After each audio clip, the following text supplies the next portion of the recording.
एक बुजुर्ग सांसद अकेली रहती है 10 जनपद में। उनका इकलौता कुंवारा सांसद बेटा उनके साथ नहीं रहता, अलग रहता है 12 तुगलक रोड पर। एक विवाहित बेटी भी है, वह अपने पति और बच्चों के साथ रहती है 35 लोधी स्ट्रीट में। बेटी ना तो सांसद है और ना ही किसी राजनीतिक दल की पदाधिकारी, फिर भी सरकारी बंगले में रहती है। आखिर क्यों?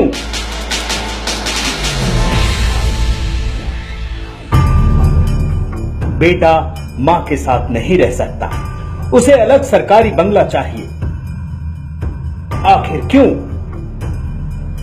यानी भाई ना बहन के साथ रहता है, न विशाल सरकारी बंगले में रहने वाली अकेली मां के साथ रहता है। आखिर क्यों?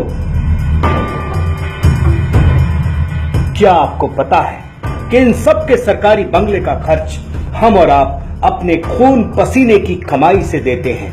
आखिर क्यों?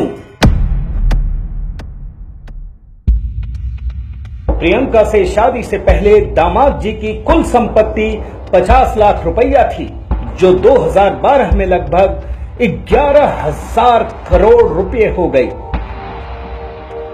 जानते हैं क्यों? क्योंकि मोदी जी चोर हैं।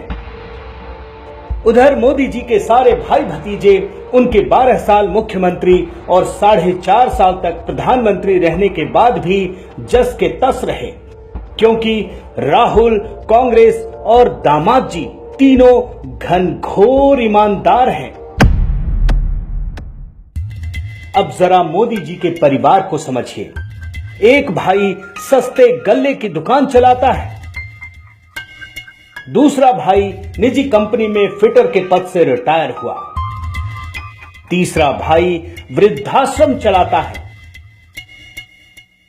चौथा भाई सरकारी कर्मचारी है, जिसके साथ उसके सामान्य से घर में प्रधानमंत्री की मां भी रहती है। एक चचेरा भाई अशोक मोदी तो ठेले पर पतंगे बेचता है। उनकी एक भाभी तो अपनी रोजी रोटी के लिए दूसरे के घर में बर्तन भी मांजती हैं।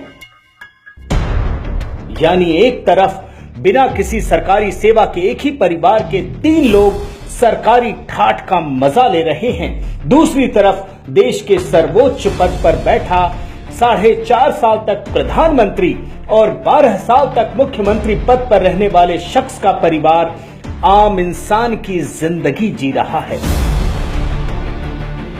अब आप तय कर लीजिए कि चोर कौन है और ईमानदार कौन है।